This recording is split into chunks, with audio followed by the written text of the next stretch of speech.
Hi, and welcome to Digital Defense, our weekly cybersecurity show here from Bloomberg's Washington, D.C. News Bureau. My name is Jordan Robertson, a cybersecurity reporter for Bloomberg.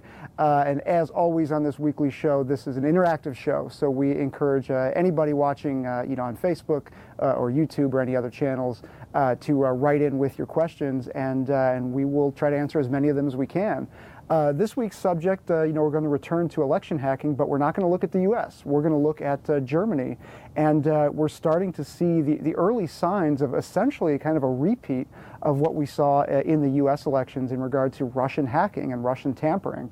I should say suspected Russian hacking and tampering. And so I want to walk you all through kind of what some of those early signs are, that we're seeing out of Germany, what it might mean for their elections in 2017, and really what it means overall for the big picture, regarding Russian influence in cyberspace, and how certain cyber weapons and information operations are being used to shape foreign policy, in the U.S. and Europe. So we'll dive right in. I mean, as everybody knows by now, there was suspected aggressive and widespread attempts to influence the U.S. presidential election through Russian information operations, from WikiLeaks email leaks to cyber attacks and other measures. And what we've seen in Germany are kind of the early signs of something very similar happening. Next year, Germany is going to be holding their elections, and what we're starting to see is basically the same type of tensions that exist between the U.S. and Russia, are also there for U.S. and Germany as well. And a lot of this goes back to Russia's invasion of Ukraine and the seizing, of Crimea, in 2014. After that, the U.S. As well as the EU, imposed really strict sanctions on Russia, and Russian President Putin, has not been happy about that, and a lot of this animosity can be traced, to that incident. And we've seen some really interesting stuff happen in Germany, since that's happened. I want to take you back to one of them that we reported on, not too long ago here at Bloomberg. And this was a story we did in 2015. Cyberspace becomes the second front in Russia's clash with NATO. And one of the interesting things we discovered in reporting this story was that there was a blast furnace explosion, in Germany that was triggered by a cyber attack. And that was, that explosion occurred at, a large German firm, ThyssenKrupp. And large steel maker, they make elevators and escalators and operate these large steel facilities. What happened was, a suspected and well-known Russian hacking group, is believed to have been behind this really kind of rare and extraordinary event, which is the use of a cyber attack to blow up and disrupt, a blast furnace. And basically, they caused it to overheat and shut down. And kind of malfunction in the most severe way one of these things can. And the significance of that is, again, early signs of this kind of growing tension between Russia and Germany being expressed in cyberspace. And what's happened since then has been pretty compelling. There's this really interesting report that came out of the Atlantic Council, the Kremlin's Trojan horses. Russia has been, expert at information operations for a very long time before, kind of hacking even existed in its present form. And what we're starting to see in a lot of places like the U.S., but also, Western Europe and Eastern Europe certainly as well, are these information operations that take, heavy advantage of the fact that online it's very hard to tell, who's promulgating certain information. So the use of fake identities, the use of hacked information, all to promote certain ideas. And there are few places that we've seen this employed with more strength and kind of vigor than Germany right now. And this report goes into a lot of details of that. One of those operations that I wanted to highlight for you guys is, warnings coming out like this. These are pretty typical of the types of stories coming out of Europe right now, which is, Germany's spy chief is warning that Russian hackers could tamper with their election. They saw what happened in the U.S. election, and they're picking up signs that this could happen here as well. So these types of stories go into a lot of depth about the types of attacks that Germany's intelligence services are seeing, and specifically what their targets are, which I'll get to in a minute, which are kind of exclusively political in nature. We've got a couple of questions coming in, so I want to make sure I get to those. First question is, what kind of things are they hacking? Computers, phones, apps.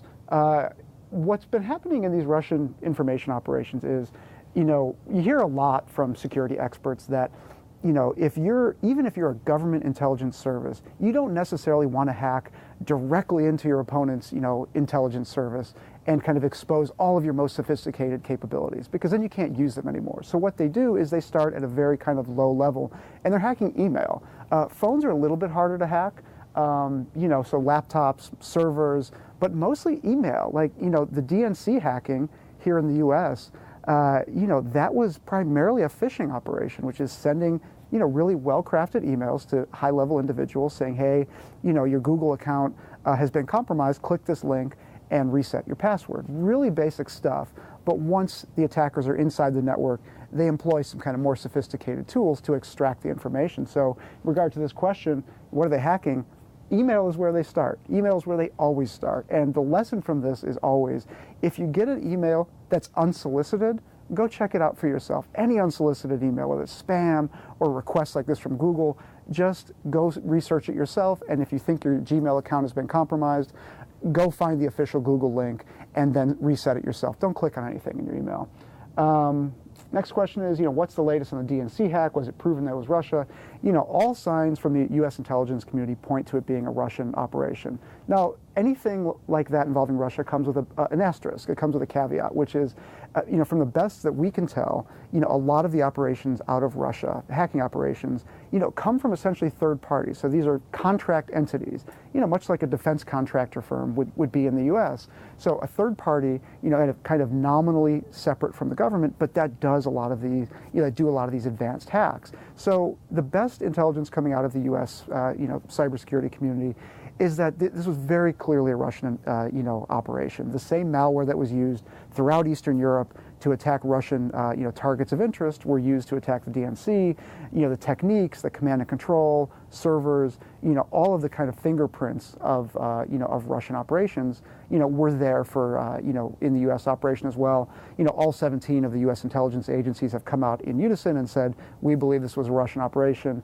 Where there is some disagreement publicly at this point is, was the operation designed to just undercut U.S. legitimacy and democratic legitimacy, or was it to elect Donald Trump? There's a lot of disagreement about that, and it's unclear if we'll ever get to a clear answer on that. But what is clear is that at its very base, these operations were designed to undercut the legitimacy of U.S. elections, and promote the idea that the democratic institutions in place in the U.S., are not free of corruption either. Another question is, we have a comment about the vulnerability of elections in Australia and Canada. Are those countries taking precautions to protect their political systems, from cyber attacks? Every country, I think, every major country is taking a lesson from what we saw in the U.S. election. And, whereas a lot of cybersecurity experts, intelligence officials had worried about the security of election systems, hacking the actual voting systems, what we saw in the U.S. was not that. And, and regular viewers of the show will know that we've discussed this, that, those are very hard systems to hack. So that's just not where hackers go. Hackers go for the easy kill, which are information operations. If you can promulgate enough false information, or highlight hacked information that's disparaging to your opponent, that's just much more powerful in convincing people to do things, that kind of adhere to your wishes. And in this case, a Trump administration is obviously much more sympathetic, shall we say, to the wishes of the Russian president. So a lot of other countries are taking a look at that and thinking, how do we counter these massive disinformation operations? It's a hard question to answer because the technology companies can do a lot, to block fake news and things like that. But the fact of the matter is, people who are reading, their Facebook news feeds, watching their Twitter feeds, they're going to see a lot of this stuff all the time. And how do you prevent voters from being manipulated in this way is a much harder question than just a technology one. We're getting a lot of questions today, which is great. One of these questions was, why are there so many hacking reports from Russia? What about other countries? Surely they're not the only country with this ability. Well, that's certainly a valid concern. And I've asked this to researchers as well. We've seen reports about NSA hacking. It's not often, outside of Edward Snowden's disclosures, but we see a lot of stuff about Russia. And a lot of stuff from the U.S. about Russia. And there are a few different reasons for that. A couple of the explanations I've gotten is that, the cybersecurity industry is based here in the U.S. We have the most advanced, cybersecurity industry in the world, outside of a few exceptions. Israel certainly has a strong capability, and some other countries as well. Russia has some of the best hackers in the world, and the U.S. does as well. But our industry is so strong here that, and so kind of entrenched inside a lot of companies and government, that we just see a lot, and we publicize a lot more. There's a culture of publicizing your company through the publication of these reports. So we wind up just kind of seeing this feedback loop of reports about the same actors. It used to be China. That's kind of died down a little bit with some of the accords reached with the Obama administration. And now we're seeing Russia, and there are valid conclusions to be drawn here that, Russia has ramped up a lot of its information operations. And look at the election here. They've been successful. They've been effective. So that's why we're seeing a lot of this. Another question is, how much of a concern is electoral hacking, specifically with respect to Russia? What percentage of the vote in such alleged hacking incidents is cast in doubt? Well, this question gets to the core of why it's so hard to protect against these types of attacks. Because as we've seen with the recount in Wisconsin and Michigan and other places, in some of those cases, the President-elect Trump, wound up getting even more votes. So it's not that, what we're not seeing is some sort of allegation that votes in specific were manipulated. What you're seeing is that voters were manipulated, in the sense of just the sheer amount of information that was either false or misleading or kind of just exaggerated, through the use of automated bots and things like that, common tools of hackers. That's a much harder question to get at, because what you're basically asking is, was a voter who was going to vote for Hillary Clinton, convinced to vote for Donald Trump or convinced to not vote at all by some of this information?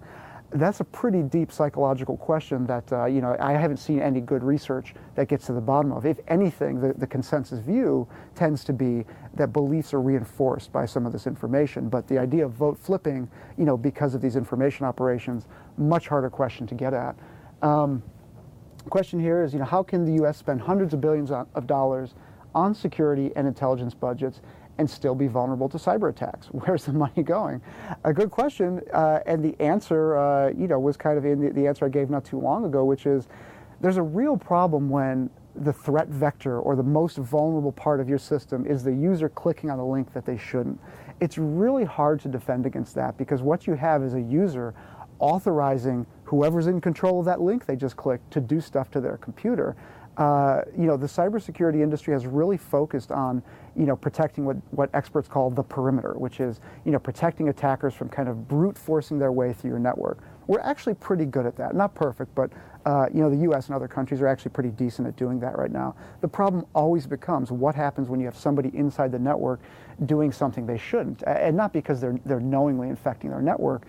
In the case of the DNC hack, it was Hillary Clinton's, campaign manager, John Podesta, clicking on a Google password reset link. That was a malicious link. Really hard to protect against. Google does its best to try to flag users when, things like that happen.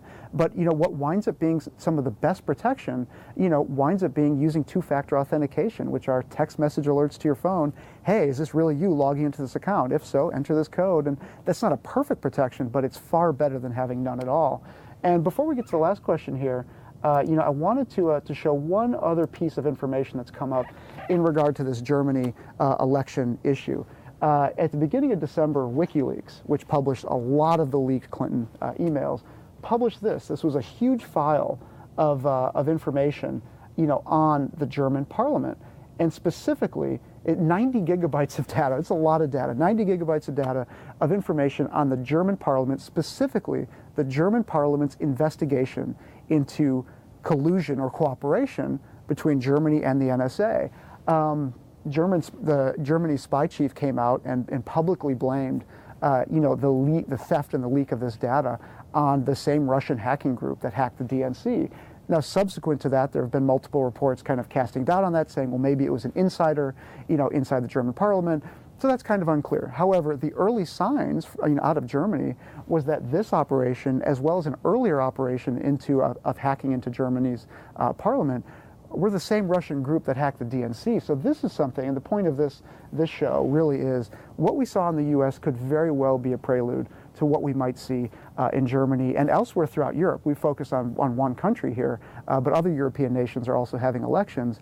And this issue of Crimea and Ukraine, has really fractured a lot of very tenuous alliances around the world, and nowhere more so than Germany and other European nations. So it's worth watching out for, because we may see again similar behavior that happened here happen elsewhere in the world. And this is it's more evidence, yet more evidence of how powerful a weapon information can be, when used maliciously. And the last question here is, what countries are most at risk now? The answer is really any country that's connected to the internet. Any country where there's a large percentage of voters who consume information over the internet. This is requiring a complete rethinking of how we consume news and what's the best way to consume news and to fact check things. I mean, when you look at your social media feed, what most of us do is we see headlines and occasionally we'll click in on something. What that means is you're consuming a lot of information that you're not checking or really thinking deeply about, and that's just not the way we've always consumed news. This is a relatively new thing, and hackers are exploiting that. So, any country where there are elections and there's widespread use of social media, it really requires voters to rethink how they're interrogating their news sources, and that's a problem that hasn't been solved yet. So with that, I just wanted to thank everybody who's watching. Again, we do this every week, 1 p.m. Eastern. And as always, if you have any questions offline, we're more than happy to catalog them and try to answer them in future shows. On Twitter, I'm at JordanR1000. Happy to take any of those questions offline. And again, thanks to everybody who watched and to everybody who commented. We always appreciate the engagement. And we'll see you all next week. Thanks very much.